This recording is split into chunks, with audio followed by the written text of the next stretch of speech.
I opened the Qur'an to any page, and the first verse my eyes fell upon, you know what it said? If you see a Jew behind a tree, kill him. I slammed the book shut. I threw it on the table. I was very angry. What is this trash you told me to read? I'm Jewish. You know that.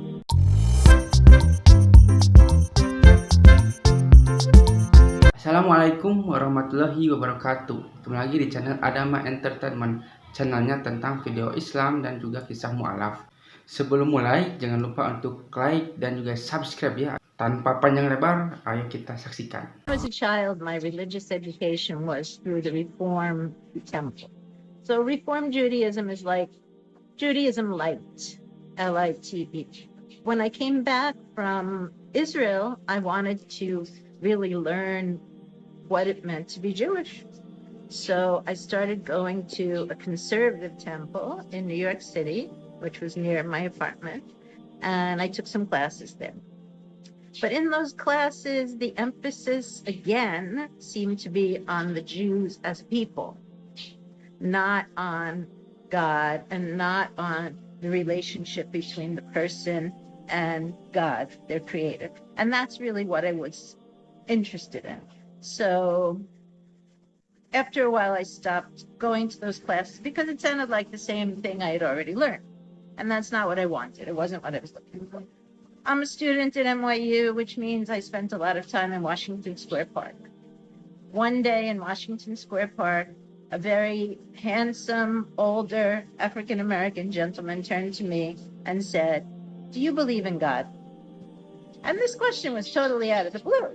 So I was like, I just looked at him, and I was like, well, I haven't thought about that for a really long time, like since I was 12 years old. So I have to think about it. But just him asking the question was really enough for me to start focusing more and really thinking about that question. So since I was in the park a lot, and since Mike, this African-American man, was also in the park a lot, I had the opportunity to ask him lots of questions. How do you know there's a God? And he answered as many of my questions as he could. One of the things he said was, well, the universe itself is an open book. This is God's creation, the whole entire universe. So when you see it, this is proof of his existence. I asked him many, many questions. There came a point where he said, your questions are getting more complicated. I can't answer them. Please go and find a Qur'an and open it to any page, and it will have some answers for you. So NYU, New York University, has a beautiful library. I went into the library. There were many shelves full of Qur'ans, but I didn't know which Qur'an to choose. So I just chose a pretty one. The one I chose had a red leather cover and gold gilt writing on it. And, it was very impressive looking.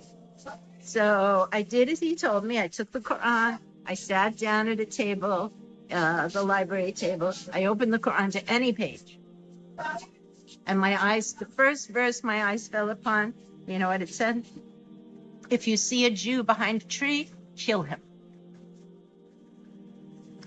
I slammed the book shut. I threw it on the table. I was very angry. When I read this very bad translation, I slammed the Qur'an shut and I threw it on the table. I went down to the park and looked for Mike because I was really angry.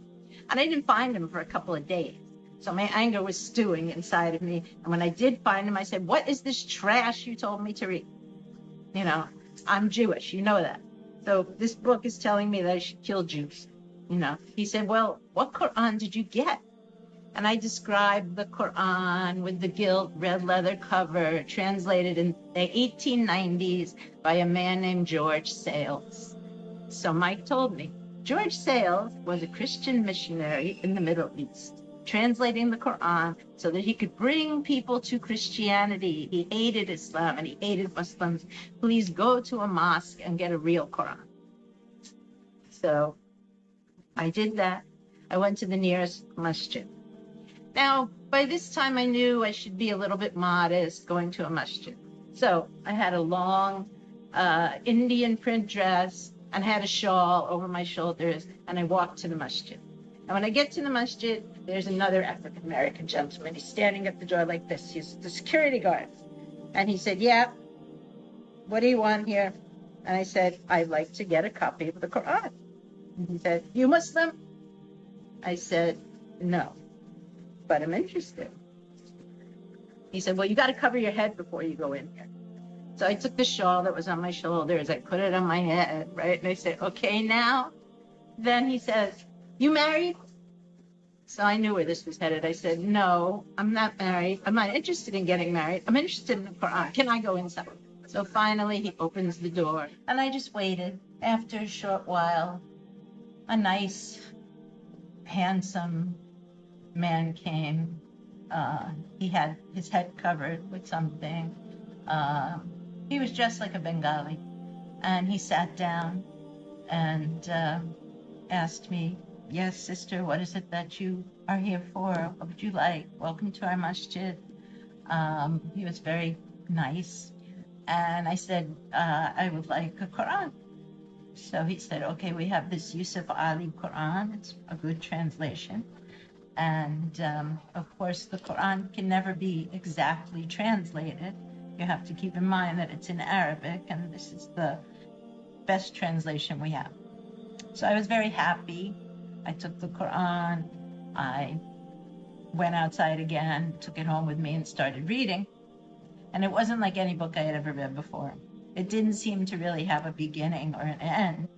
But what impressed me the most were the verses that were all about nature. After all, I wanted to know about Allah's existence. And my friend had told me that the whole universe is an open book.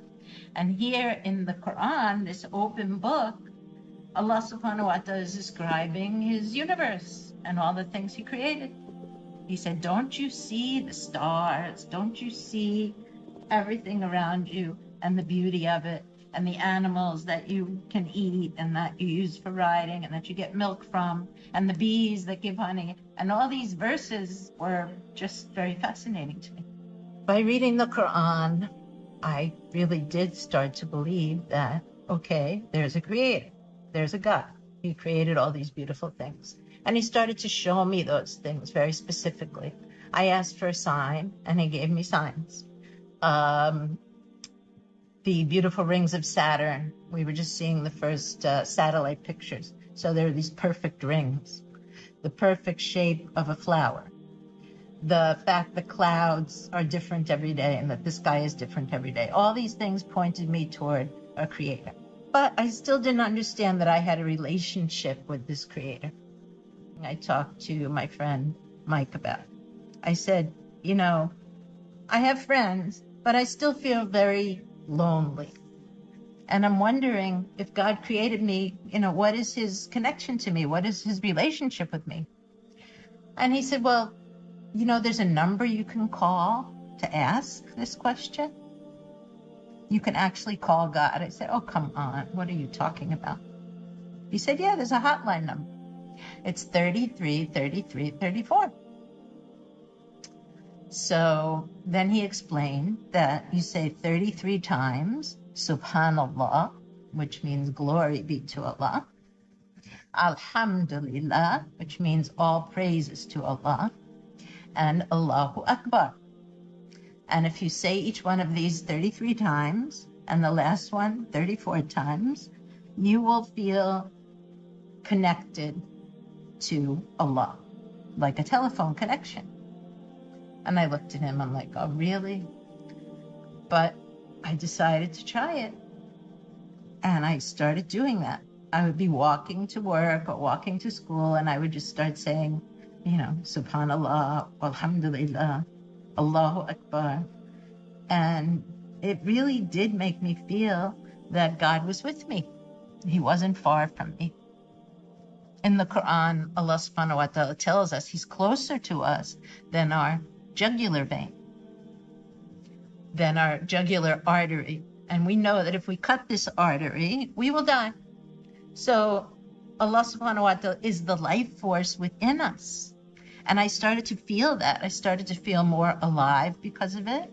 And I started to feel much happier and much more content and protected. Once I started realizing that Allah was my creator and I had a relationship with him, I really wanted to know more. And I needed to know more about Islam, the religion itself. I was gradually learning about Islam. So Muslim students, the MSA, to have a little gathering together. And their imam, who was from Iraq, they were very young. We were all students. He gave me my shahada, and I repeated after him, La ilaha illallah, Muhammadur Rasulullah. Nah, sepertilah kisahnya, bagaimana kan kisahnya ini sangat menginspirasi kita bahwa kita itu sebagai umat muslim, dengan adanya video ini kita itu menjadi terinspirasi bahwa kita itu bisa lebih baik lagi. Dan dengan video ini juga mungkin kalian juga yang mungkin non muslim ya, yang menyaksikan ini, kalian juga mungkin ada gambaran seperti apa bahwa agama Kristen itu tidak selalu misalnya benar ya, karena banyak juga kontradiksi di sini bahwa agama Kristen, agama non Islam misalnya gitu ya, jika orang-orang mereka itu mualaf itu karena apa, kebanyakan itu mereka itu tahu bahwa Islam itu adalah agama yang benar, agama yang lebih masuk akal daripada agama-agama lainnya. Dari mana kita itu bisa tahu hal itu ya, karena kita mempelajari Al-Qur'an dan mempelajari agama Islam gitu. Kita itu harus berpikir terbuka. Indonesia itu emang toleransi ya, tapi ketika kita dihadapkan dengan sesuatu agama gitu ya, kita harus mengkaji, misalnya agama Kristen seperti ini, agama Hindu seperti ini, agama Islam juga seperti ini, dan berbeda-beda ya, karena di Indonesia itu banyak sekali agama ya, tapi kebanyakan di channel ini adalah tentang agama dari non muslim ke muslim, dikarenakan agama Islam adalah agama yang paling sempurna di dunia ini. Sampai akhir zaman pun Al-Quran itu berkata bahwa Allah itu akan menjaga Al-Quran sampai hari akhir. Nah, seperti itulah bagaimana kisahnya ya. Dan jika kalian suka, jangan lupa untuk like, comment, dan subscribe ya. Dan nantikan video saya selanjutnya. Wassalamualaikum warahmatullahi wabarakatuh.